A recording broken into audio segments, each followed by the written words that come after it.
breaking news right now, that of the Kerala government actually telling the Supreme Court that they are unable to fund travel of the state migrants back to the state at this stage. They've gone on to tell the Supreme Court that they just cannot afford it anymore, that they've suffered a lot of setbacks in the last 3 years and the economy is on the brink, and therefore they want the Supreme Court to either reconsider its earlier order asking states to share the cost of the migrant travel or put the onus on the centre entirely to take care of the complete cost. Remember, as far as the special program to ferry migrant labourers across the country is concerned, 85% of the cost has already been borne by the central government, 15% by the states who are asking for these trains to operate to bring back people of their state. But Kerala government has said that their economy is suffering and they just cannot afford to do it anymore. Remember, earlier the Kerala government had also opposed to the Indian government's mission to bring back Indians stranded overseas and had actually raised a concern that those coming from abroad could actually lead to spiking numbers. In this case, they are raising a concern because of the money involved. Let's go across to my colleague Nalini Sharma, legal correspondent. She is joining us with more of what the Kerala government has said. Nalini.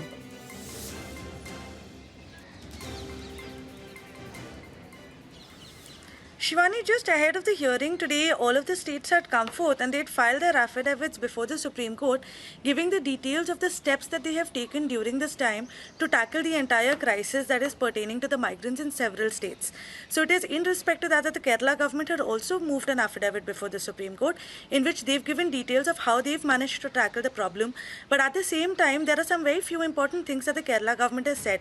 They've said that the economy is in complete shatters at this current moment, essentially because of the kind of crisis that they've seen over the course of the past 3 years. Back in 2017 is when a cyclone Oki had hit Kerala, because of which a large-scale devastation had been caused in the state. And in 2018 and 2019, they'd seen successive floods. In addition to that, because of the economic crisis in the Gulf, several people from Kerala who were working in the Gulf finally came back to the state around the same time. So because of that, the backbone of the Kerala economy, which is considered to be the Gulf countries, also faced a severe setback. At the same time, because of the COVID pandemic, as well as the lockdown that was imposed throughout the country, Kerala government, because even initially we'd seen the number of cases in Kerala were one of the highest in the country. So the Kerala government has seen severe setbacks, because of which their economy is in absolute shambles at this current moment.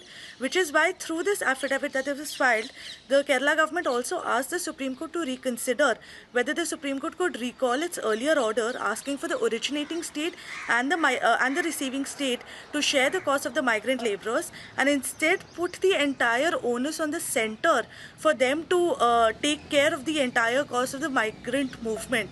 So keeping that in mind, there were submissions that were made by the Council of Kerala today before the Supreme Court as well.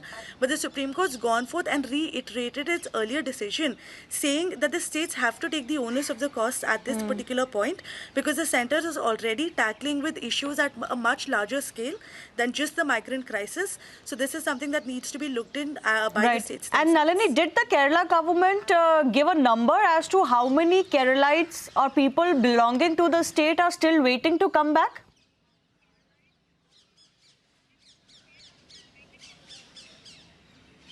Well, Shivani, in this particular affidavit that they filed, they've come forth and they have stated that there are almost all of the migrant labourers have either been brought back to Kerala, or the labourers that were stranded in Kerala who had to go back to other states have left. At the same time, they've also gone forth and clarified that none of these migrant labourers have actually been charged a single rupee.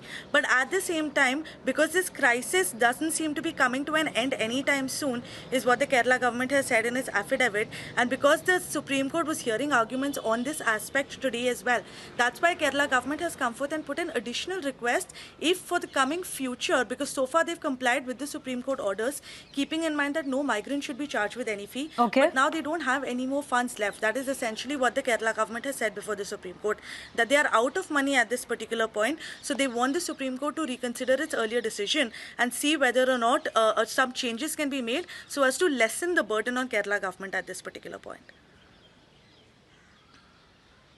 Well, it certainly is a matter of grave concern if Kerala government cannot even afford whatever is remaining activity left.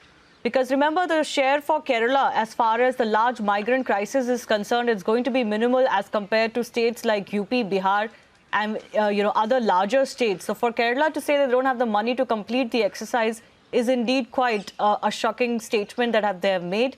Certainly, the economy is in poor shape for the government to make that statement in Supreme Court.